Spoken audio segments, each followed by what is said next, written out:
คือผมดูแล้วว่าเราคนเล่นเนี่ยตรงแอดมินให้รอดเรื่องเฉพาะแอดมินอะไรก็ได้แต่ได้เป็นแอดมินตลอดเลย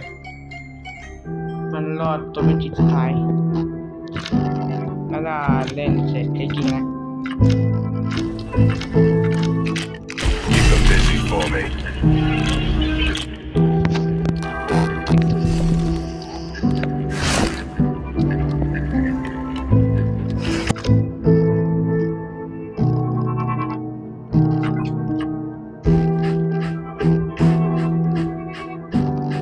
ผมเลือกเก็บเป็นซึ่งผมรู้ไงก็ขอได้แค่เครดิตก่อน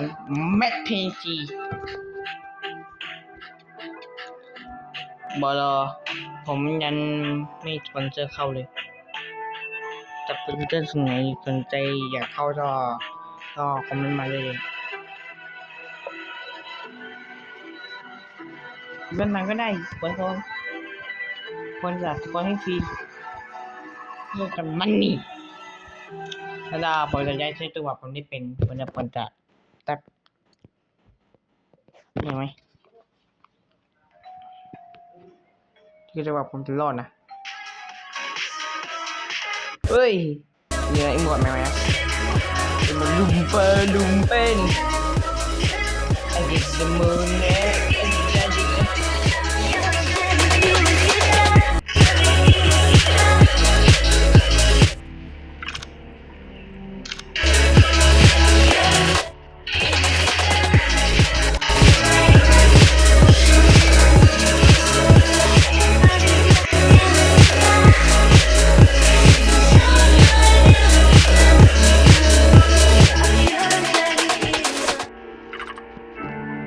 เดี๋ยวผมเอาเชคกี้นะผมเอาไหนดีเอาแทบไม่นับนี่เชคกี้นับเจนโดนันดีโทยังมีจ้าดิผมโง่นะรอบนี้มันเล่นไม่ทัน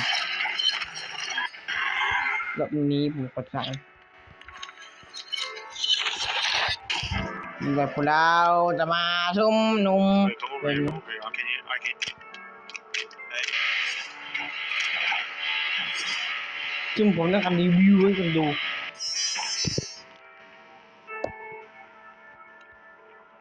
ป๊อปปอนผมนะ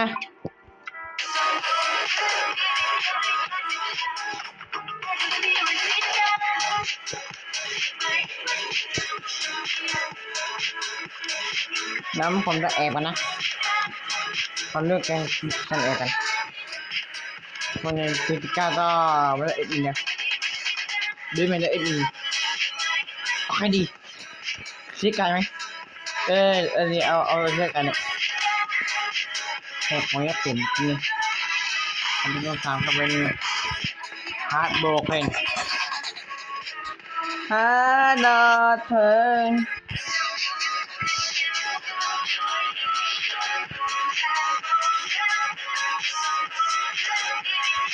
เฮ้ยเราบอก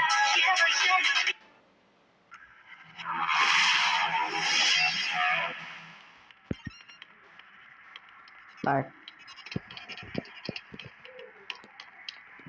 แต่ผมขอให้เราพอให้กับผมเราพอแล้วก็วันจะปั่นไปกัน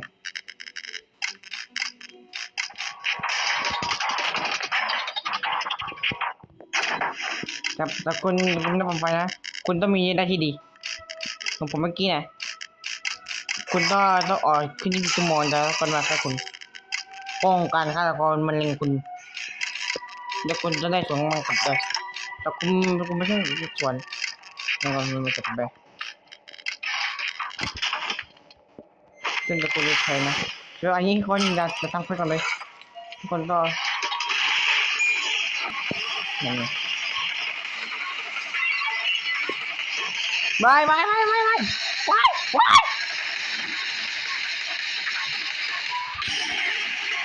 ว้ายมันเอ็นเอ็มของคนเล่นเลยคนนั่นไง เฮ้ยมันเด็กกูมาเลยกระพุ้งเฮ้ยกูจะรอดเป็นเจนโดนไหนบอกมึงกูด้วย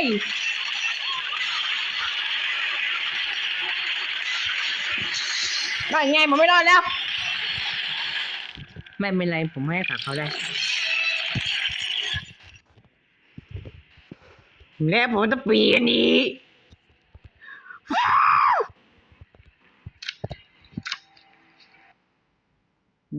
ตัวผมบนชนะแค่นั้นเนี่ยเควสต่อคุณได้เจนตัวมาซึ่งผมต้องยังเล่นเจนตัวยังไม่เป็นน้ำไปซึ่งเพลงก็ดีมากเลยเพลงนั้นเป็นจะดีในวันโจนโดและเจนโดเดี๋ยวมาให้ฟีลจริงๆก่อนนะให้ฟีลแบบของผมไม่ได้การเจอกันแบบอีกครั้งหนึ่งนะแต่ให้ฟีลจริงๆเป็นกัน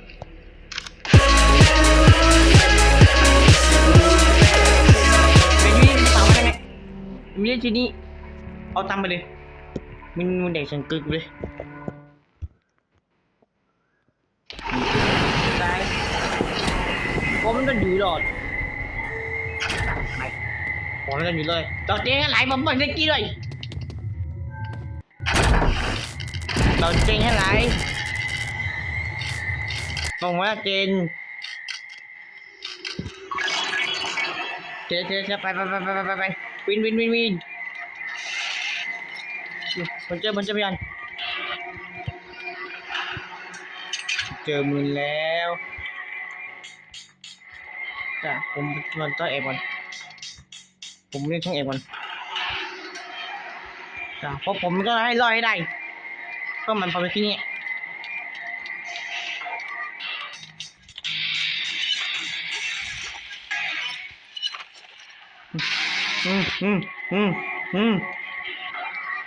กินไก่ก่อน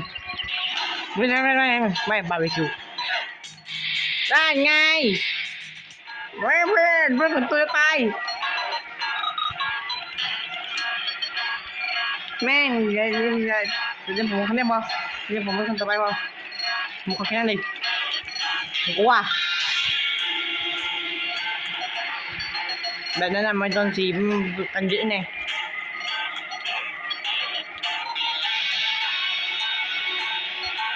เจนมาหกแล้วเป็นเจนมาหกเล่นพร้อมเป็นตอนนี้บอกจัดกับเพื่อนของคุณเด่นปกป้องเด็กดีกว่านี้ด้วยจะไม่จะไปเยอะ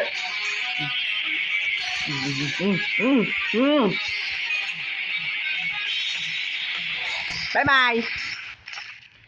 โอเคผมจะลอยพอมันเดือดเจนมันเดือดเจนคนเจนนี่ตาเจนอันนี้นุ๊กอันนี้เจนนุ๊กเดี๋ยวตรงนี้ผมน่าจะใช้เซิร์ฟเวอร์หนีเลยโอเคมาแล้วกดเดี๋ยวเซิร์ฟเวอร์กันกดเดี๋ยวเซิร์ฟเวอร์มาตัวอันนี้บ้านจากอันนี้